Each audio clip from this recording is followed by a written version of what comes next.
Alright, what is good, ladies and gentlemen? It is the Master Reviewer back again with another review, and today we are doing a review for Cowboy Bebop the movie. I think it's also called Knockin' on Heaven's Door. And yeah, the last video I released was a review for the Konosuba movie, and so I went back and I rewatched the Cowboy Bebop movie just for the sake of consistency, because we do love consistency on this channel. And so yeah, we are doing a review for this movie, and yeah, let's just get into it, starting off with the plot. So the plot of the film is that basically, I think I did actually briefly talk about the movie during my review of the show Cowboy Bebop, but I will just get a bit more in depth, I guess, with this review. So the movie is basically, you have Spike and the rest of the gang, Faye, Jet, and Ed. They are working on finding, they're all trying to figure out who is responsible for a terrorist attack. There's a terrorist attack, and it is perpetrated by Vincent his last name is I'm gonna butcher this, Volaju, I think, something like that. Vincent, basically. So Vincent, he perpetrates a terrorist attack, and so they're after him. They're also after this other guy that he is working with. I think his name was Lee Sampson. So they commit a terrorist attack, and so the Bebop gang are after them for the film. And there is like a mystery aspect to the film of why he did the terrorist attack, basically. And so Spike ends up meeting Electra. She was a soldier that knew Vincent. I guess I'll just like spoil what the spoiler alert for what the ending of the film is. Basically, in the end, it is revealed, most of the film is them trying to pursue Vincent and trying to figure out like what his motives are, and like they're trying to stop him. Basically, it's revealed that basically Vincent was injected with nanomachines that specifically counteract other types of nanomachines that are like a protein or so, or they act as a protein, something like that. And so basically, there are these nanomachines that certain, I think the government, or it was either the government or a certain like pharmaceutical company that has like government military weaponry, that they were trying to basically erase all of the history of these nanomachines. So they are after they got rid of Vincent, or they at the very, it's kind of confusing to be honest, but they got rid of Vincent's platoon. I think Vincent was the only one left, and he still had he is immune to the nanomachines themselves. And so throughout the movie, you have this pharmaceutical military company that is trying to take out Vincent, basically, and they're basically just trying to stop anything that has to do with either the nanomachines or the vaccine for the nanomachines. And so Vincent, his goal is to basically kill everyone as a form of revenge. It's like, really, it's not the most clear, to be honest, but anyway, yeah, I'll just hear in the cases that my own recap does not do justice, I guess, to, well, it barely ever does justice to the actual plot of the film. I will just read the synopsis, I guess, on the Anime Planet website. And let me just hear the Wi-Fi cut out for a second, but I am reconnecting to it. Let's hear the synopsis is: while on the hunt for an underage, I don't know why they're specifying that, but underage hacker Faye is the sole witness to identifying a man who caused a tanker explosion that leaves people up to 3 miles away in comas. The bounty that ensues is the largest the galaxy has ever seen, 300 million wulongs. It's up to Spike and the gang to solve the mystery of the strange disease and to stop the assailant at large, for failure would result in all life on Mars being eliminated on Halloween night. Yeah, so that's pretty much what I said, but better, I guess. But yeah, in the end, it is revealed like basically it has to do with nanomachines, and Vincent he was injected with the vaccine for nanomachines. He ends up, like, at some point, Faye tries to capture Vincent, and she manages to, well, she fails to capture Vincent, and Vincent ends up giving her the vaccine by giving her some of his blood. And then, so Faye's immune, Vincent's immune. He plans to basically infect everyone in the,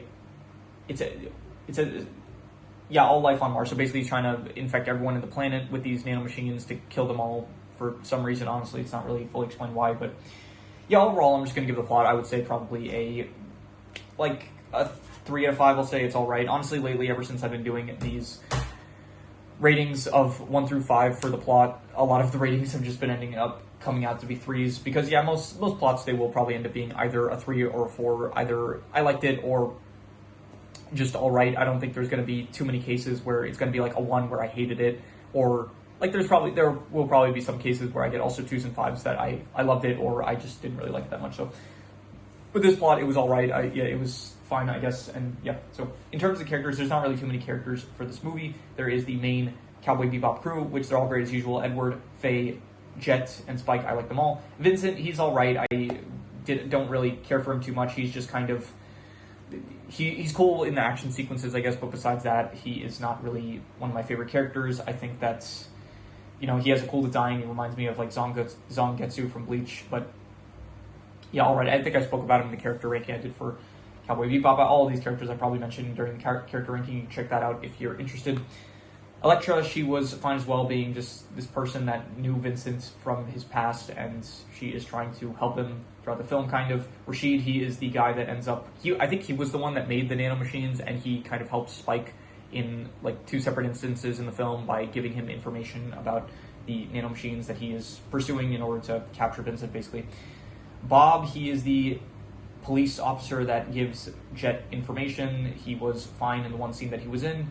And besides them, there is Lee Sampson, who is the hacker that was working, I guess, with Vincent, who, for some reason, I don't know, he said, like, he wanted to be a terrorist or something like that. I don't really get what was up with his character. And then there was just some military people that were after Spike, as well as Vincent and Elektra throughout the course of the film, I guess. So, overall, the characters, I would say probably, like...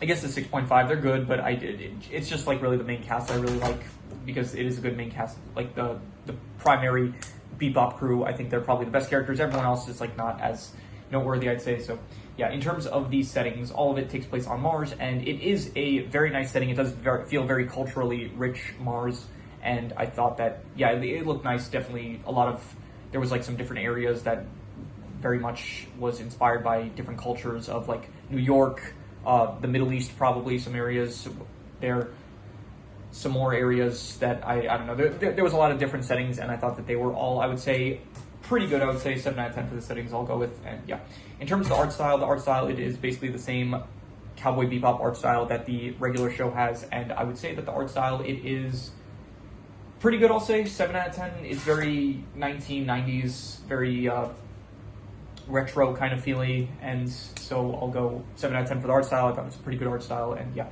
In terms of the action is honestly between an 8 to an 8.5. I thought it was between great and amazing, and I will give it an 8.5. I did really like the action. I forgot it's been a while since I actually reviewed the anime, but the action in the anime was very good, and in this movie, it does not fail to disappoint. Is that a double negative? Does not fail to... No, okay, wait, then. It fails to disappoint. It fails to disappoint. You want it to disappoint. You don't want it to You want the action to...